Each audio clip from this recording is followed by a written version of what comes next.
هدمون رو ساختیم. البته هدمون خیلی بزرگتر از این خواهد بود چون قرار هستش که 100% بهش اسلاید اینا اضافه بشه. خب من میام پایین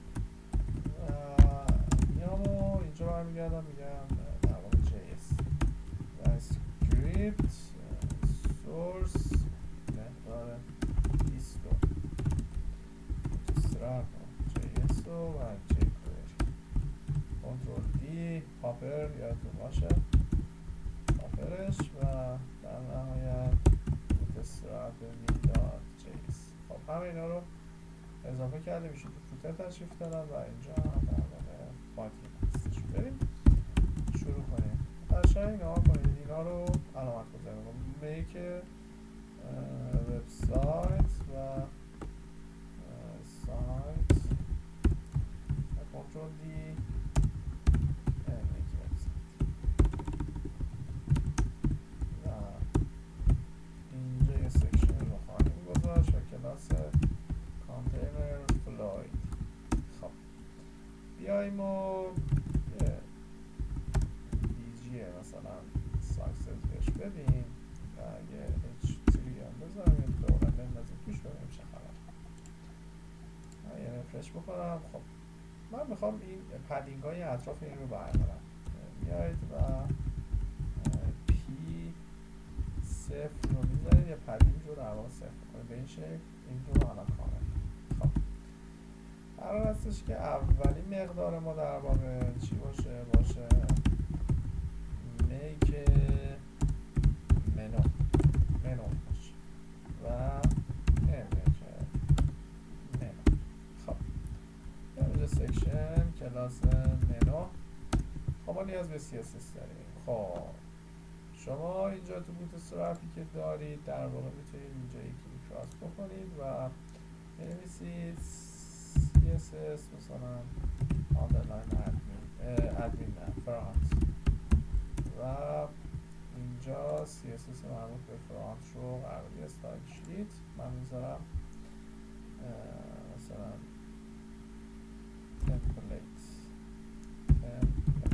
خب و میاید اینجا براش در واقع CSS رو و علامت گذاری قرار میدید. مثلا میگید template website CSS و لینک و به این شکل لیست و بوتسترپ فرانت و template CSS. خب برمیگردم میگم کلاس منو بیتسش باشه 100% و هیتش باشه مثلا 53 و یه بک‌گراند کالر لایت باکس هم داشته باشه لایت گری لایت باکس و رفرش. خب ببینید همچین چیزی اینجا وجود داره. خب من میخوام در واقع حالا که وجود نخواهدشون میارم من میخوام در واقع منوی خود بوتسترپ رو اینجا قرار بدم. یا میایید منو مینویسید بحث ریسپانسیوش رو یا میرید منو تو اینترنت سرچ میکنید پلاگین آماده هست ازش استفاده میکنید یا منو خود بوتسترپ رو استفاده میکنید. خب من قبلش در واقع میتونم اینجا برگردم بگم سکشن کلاس رو و اینجا من یه h4 بذارم یه دوره بذارم یه سری ایرادات رو درستش کنم. ببینید رو که استفاده میکنید ایشون یه مقدار در واقع میزنه بیرون. اگر F12 که بگیرید و بیایید اینجا قرار بگیرید و برید توی رو وایسید رو ببینید مارجین منفی داره. این مارجین ها رو باید درست کنید. بیایید اینجا و به رو تو برگردید بگید ML صفر MR صفر اینا رو دیگه توی تحصیل پروژه بزنید به دست میاد و خودتون درستش میکنید. خب الان 8 من هیچ ساکسز در واقع کانتینر فلویدم بردارم که این شکل نباشه و الان هم میگم یه سکشن و یه کلاس کول مثلا 8 و آفست 2 و یه دوره قرار میدم و میاد اینجا میبینید به این شکل برگرد. خب میخوام منو یه ذره وسط تر قرار بگیم. من اینجوری دوست دارم و میتونی همچون خودتون دوست دارید تعریف کنم. من میتونم اینجوری در واقع دوست دارم منو این توی این فاصله قرار بگیره 4 5 بیشتر چیز نداره، آپشن نداره. مثلا برگردم بگیم 4 به این شکل هم باشه برک نیست. خب و میخوام از بوتسترپ استفاده. ببینید من پلاگین رو یه ستینگ میام و یه پلاگین در واقع اینجا دارم. رو پلاگین هم کلیک میکنم، میام رو مارکت و بوتسترپ رو اینجا من سرچ میکنم. خب بوتسترپ در واقع فور فونت آسم اینا همه رو اینجا اینستال کردم. این بوتسترپ رو هم میتونم در واقع اینجا اینستال بکنم. بوتسترپ تیری رو هم میتونم در واقع اینجا اینستال بکنم. خب همه اینها رو میتونید در واقع نصب بکنم، ولی من بوتسترپ فور رو میخوام و بذار البته بوتسترپ رو هم اینستال بکنیم. داره برمیگرده میگه که ریستارت بکنید آیدیتون رو. من میذارم ریستارت بشه، منتظر میشم تا بیاد بالا.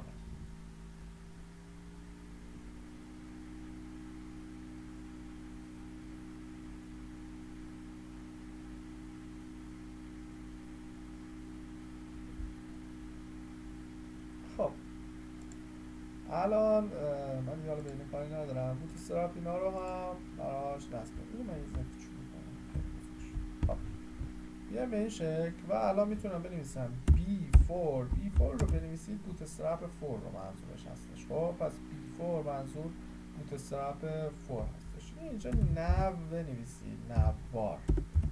خب نوار اینجا دیفالت داره، مینیمال داره، مینیمال یو ال داره، نان ریسپانسیو داره، پلیسمنت داره. همین رو میتونید امتحان بکنید. خب من دیفالتش رو استفاده میکنم، میزنم. میبینید این رو همه کدهاش رو برای من جنریت کرد. حالا میخوام این رو کاستومایزش بکنم. بیام اینجا یه رفرش کوچولو که بکنم، میبینید همه اینا اینجا قرار گرفته. خب من نمیخوام اصلا پیش سرچ وجود داشته باشه، میرم این قسمت و فرم سرچ رو برمیدم. سرچ رو میذاریم براش تو وبسایت یه جای دیگه. قشنگ تا شکل کنیم، اینجوری نمیشه. خب این هم بذارید بک‌گراندش رو عوض بکنیم و از نوار لایت، این نوار لایت اینا که هستش رو میذارم دارک و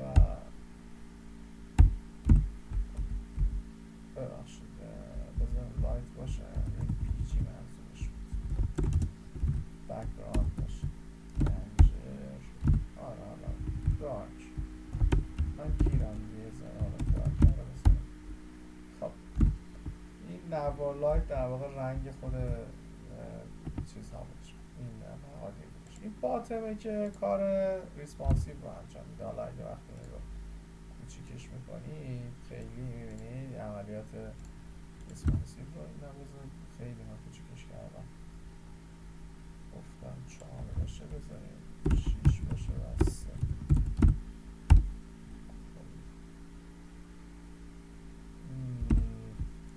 اما 8 بذاریم، نخواستم خیلی کوچیکش کردم.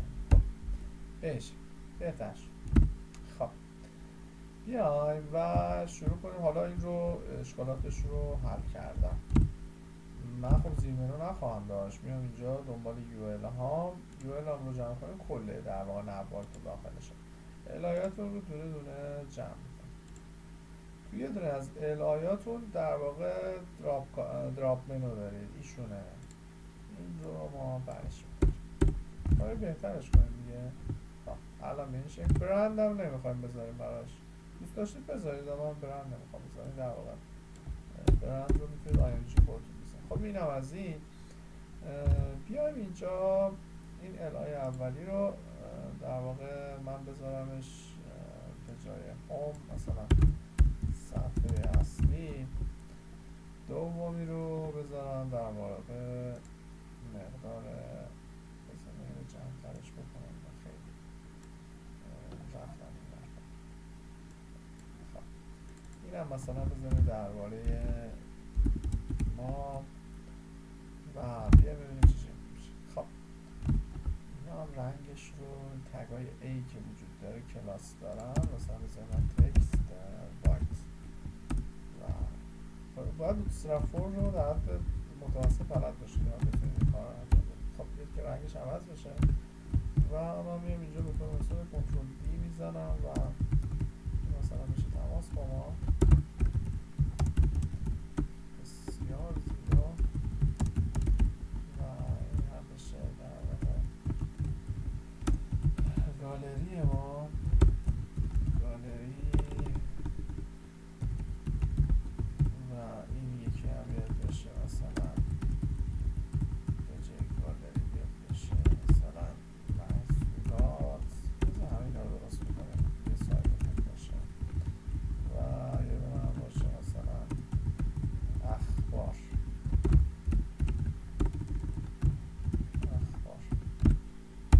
همه اینا هست. خب این رو باید لطف کنید شما بچرخونیدش، فارسیش بکنید. خب نحوه چرخوندن و فارسی کردن به چه صورت هستش؟ خب نگاه کنید اینا از فلکس دارن استفاده میکنن. خب فلکس رو گیرم شما بلد نیست.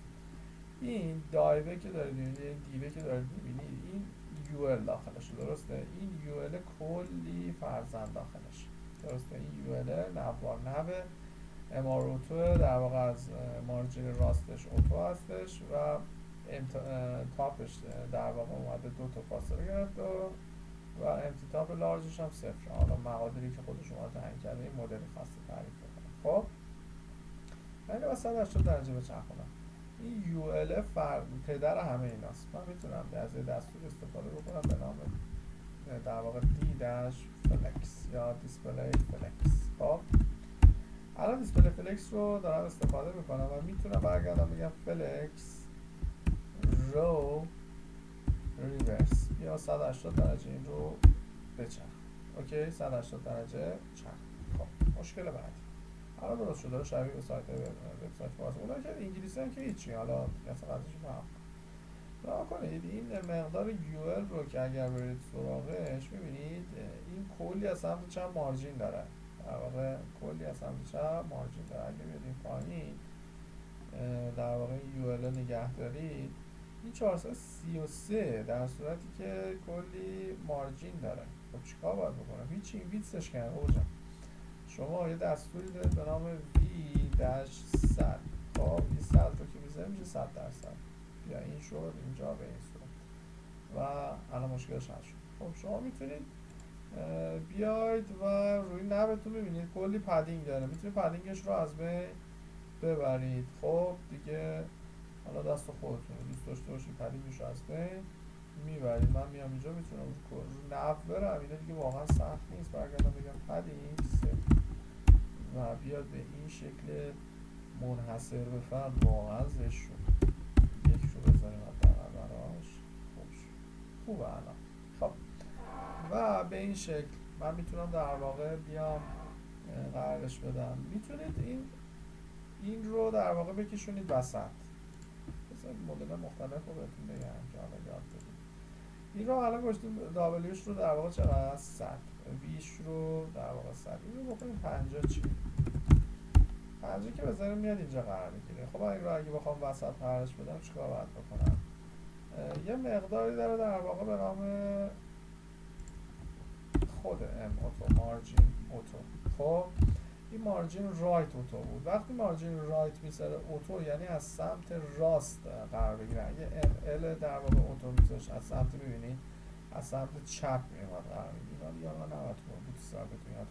وقتی برمیگرده میگه از سمت چپ به میزان اتوماتیک قرار بگیر میاد به اندازه ویتس خودش. خب به اندازه ویتس خودش میاد از این فاصله میگیره.